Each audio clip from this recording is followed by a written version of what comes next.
Hey, Raul here for Bass Musician Magazine, and today we're going to take a close look at the Cort Elrick NJS 5 that I have on. Now, when you look at this, a couple of things, we will go over some of the details, but what you'll notice is I said Cort because Cort makes these basses, but they make it to Rob Elrick's specifications. For those of you that have been watching our NAMM coverage over the last decade and a half or so, we've pretty much always stopped by Rob's booth. And if I can say anything about Rob's basses, is that he's very dedicated to detail and quality. And it certainly shows with this Cort bass that it is built to his specs, and it is definitely a flawless instrument, as if he had made it himself. So let's take a closer look and check out those details. Okay, let's take a close look at the Elrick NJS 5 bass. But before we do, let's talk a little bit about the case this thing came in. I picked it up, and this is one hefty case. As a matter of fact, I had to weigh it with the bass in there, and it comes out at 27.4 pounds. When you take out the bass, it weighs in at 9.3 pounds, leaving you 18.1 pounds of case, and that is empty. Now, I believe this thing is made out of wood. It has protective corners using a kind of a special fabric cushion on there. It has 3 steel clasps to help keep it closed. One of those is a locking one. It has little steel feet on the bottom, so when it's open, it's got a nice firm place to rest. And I do believe the material that they've used on the outside is some kind of Tolex PVC kind of covering, but I'm not exactly sure what it is. The handle's nice and thick. It feels kind of like leather. It could be an artificial or a synthetic, but the main thing is it's nice and rounded and fits in your palm very nicely. Now, for all of that hard exterior, when you open it up, you've got a lovely, soft, furry, padded place for your bass to rest. Of course, it has a neck indentation, and it's set kind of off-center. And by doing that, they've accommodated the instrument, but it gives you one large compartment that when you open it, it has separate compartments there inside. Now, there's lots of room there, so if you want to bring extra strings, tuner, pedals, miscellaneous things, you can do so. But I would always remind you that starting out on the empty case, it's pretty heavy. So the more things you put in there, you better be in really great shape to lug this thing around. So just have that in mind. The additional touch they put, really classy, they've embroidered the Cort logo on the outside. So nothing, not a decal, not something just glued on. This thing is embroidered into that Tolex PVC kind of material. So that's a really nice, classy touch. When we look at the bass itself, they come in 4-string or 5-string. They can be black or white. And this is kind of a culmination of a partnership with Rob Elrick and Cort Guitars. He kind of joined forces with them, established this partnership about 20 years ago, and this is part of Cort's 30-year anniversary. And so they decided to come up with this new line of Cort Elrick NJS basses. NJS stands for New Jazz Standard, and this is a J-style bass. It has an angled headstock so that you've got a straight alignment with the strings to the tuners. It has a 0 fret, and we'll talk a little bit about some of the benefits of that. It is cut way high where you reach all 24 frets with. The way they've even worked it on the back is it has a heelless body design, so it facilitates you reaching those high octaves, and you'll notice that it has 6 bolts placed in an asymmetrical fashion to hold this hard maple neck to the body. The pickups are voice tone VTB-ST pickups. It has a Bartolini preamp in it, and it's designed to give you a robust sound with clarity, vintage warmth, and cut down on the hum. And that Bartolini preamp is the exact same one that Rob uses on his US-built basses. As we continue to look at the instrument, we'll notice a metal craft M bridge. This is a solid high-mass bridge with individual slots to prevent movement of the strings. They are spaced at 18 millimeters.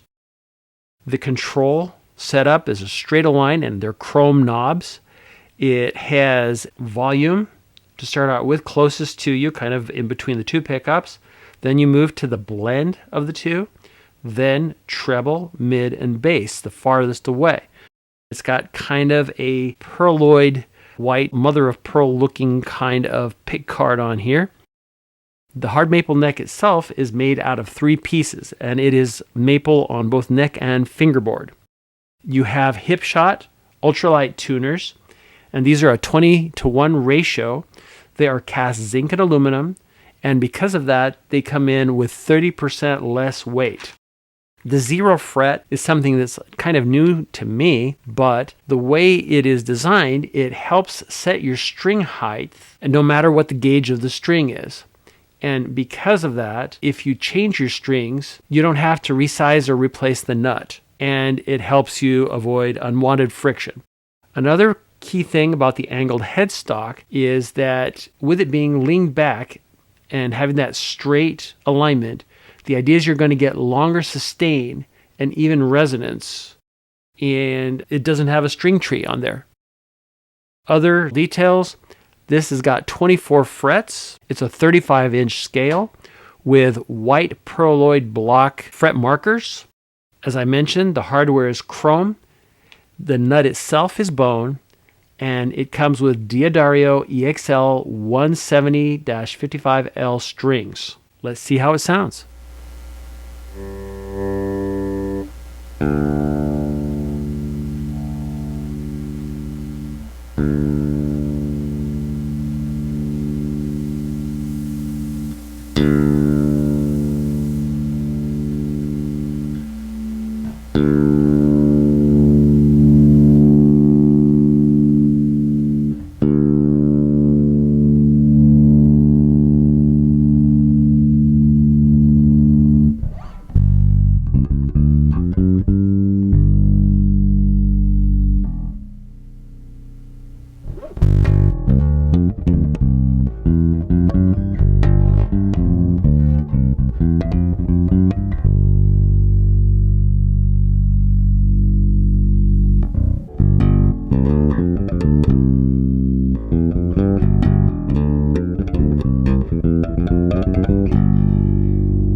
Okay, let's come to some conclusions here. To start out with the sound sample, what I'm trying to do is just give you an idea of the sound capabilities. As you can tell, very marked difference when you're running like in the blend, if you're running off of the bridge pickup or the neck pickup. Of course, I start with volume down and worked my way up.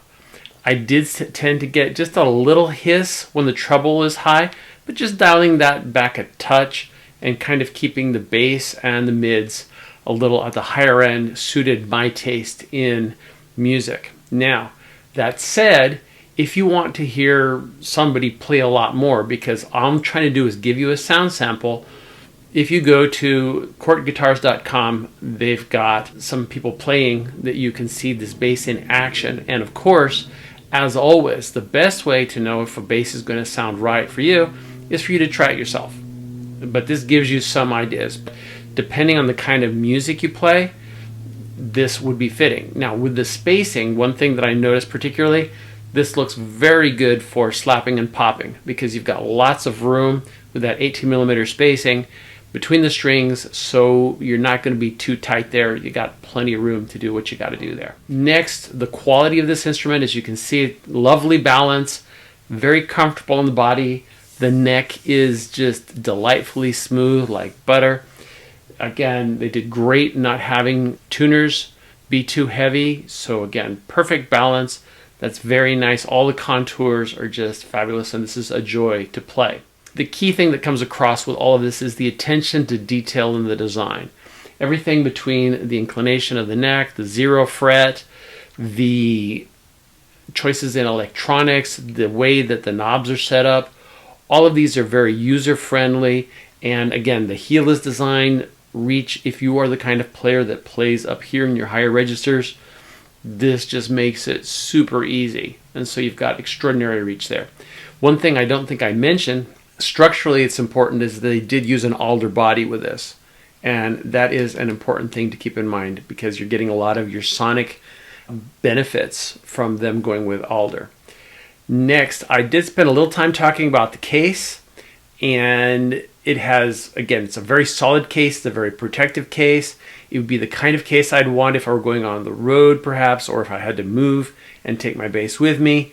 I don't know that this comes with the case standard, but if you do see the option to get a Cort case, you know a little bit about what you're getting.